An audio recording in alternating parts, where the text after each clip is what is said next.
भाद्रपद मास, जिसे भाद्र या भाद्रपद भी कहा जाता है, हिंदू पंचांग का छठा मास है। यह मास विशेष रूप से भगवान श्री कृष्ण, गणेश जी और विष्णु जी की आराधना के लिए अत्यंत शुभ माना गया है।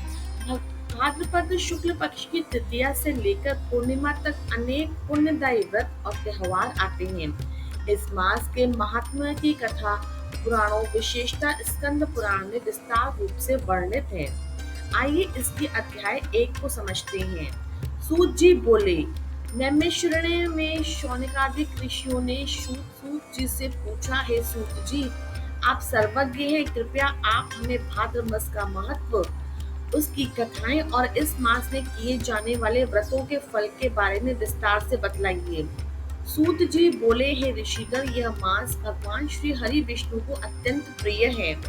भाद्रपद मास में जो भी श्रद्धा और नियम पूर्वक व्रत, दान, स्नान और जप करता है, वह सभी पापों से मुक्त होकर विष्णु धाम को प्राप्त होता है।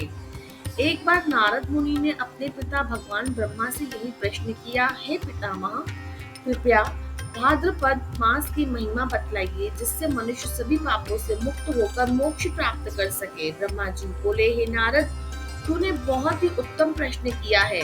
भाद्रपद मास में किए गए सत्कर्म, दान, व्रत, पूजा आदि का फल अक्षय होता है। इस मास में भगवान श्री कृष्ण का जन्म उत्सव मनाया जाता है। श्री गणेश चतुर्थी का पर्व आता है। ऋषि पंचमी, अनंत चतुर्दशी आदि सभी पर्व इसी मास में आते हैं। एक प्राचीन कथा के अनुसार, प्राचीन समय की बात है, हस्तिनापुर में एक राजा था जिसका नाम शशिधर था। वे धर्मपरायण, प्रजावत्सल और विष्णु भक्त थे, लेकिन एक बार में मोहवश वनों में शिकार करते समय धर्म के मार्ग से विचलित हो गए और हिंसा में लिप्त हो गए। कुछ समय पश्चात उन्हें भयंकर रोग हुआ और वे असहनीय पीड़ा से ग्रस्त हो गए। राज्य वैद्य और ऋषियों से उपचार कराया, पर कोई लाभ नहीं हुआ।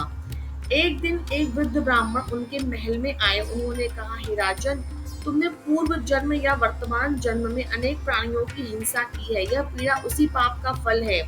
यदि तुम भाद्र मास में विधि पूर्वक उपवास, श्री हरि का पूजन और ब्राह्मणों को दान करोगे तो रोग से मुक्ति मिलेगी। राजा ने ब्राह्मण के कहे अनुसार भाद्रपद शुक्ल पक्ष में व्रत किया, प्रतिदिन गंगा जल में स्नान किया, तुलसी और पीत वस्त्र अर्पित कर भगवान विष्णु की पूजा की। उन्होंने व्रत के साथ साथ ब्राह्मणों को अन्न, वस्त्र और स्वर्ण भी दान दिए। एक रात्रि उन्हें स्वप्न में भगवान विष्णु के दर्शन हुए। प्रभु ने कहा, हे राजन, तुमने भाद्रपद मास में भक्ति से जो व्रत और पूजन किया है, उससे तुम्हारे सभी पाप नष्ट हो गए हैं। तुम शीघ्र स्वस्थ हो जाओगे और मृत्यु के पश्चात मेरे लोक को प्राप्त करोगे। अगली सुबह राजा जब पूरी तरह स्वस्थ हो गया और उसका जीवन फिर से धर्ममय हो गया, उन्होंने भाद्रपद मास को अपने राज्य में उत्सव के रूप में मनाने का आदेश दिया। भाद्रपद मास में विष्णु पूजा, व्रत और दान का विशेष महत्व है। जो व्यक्ति इस मास में श्रद्धा पूर्वक व्रत करता है, उसके सभी कष्ट दूर होते हैं। भगवान विष्णु की कृपा से जन्म जन्मांतर के पाप भी मिट जाते हैं।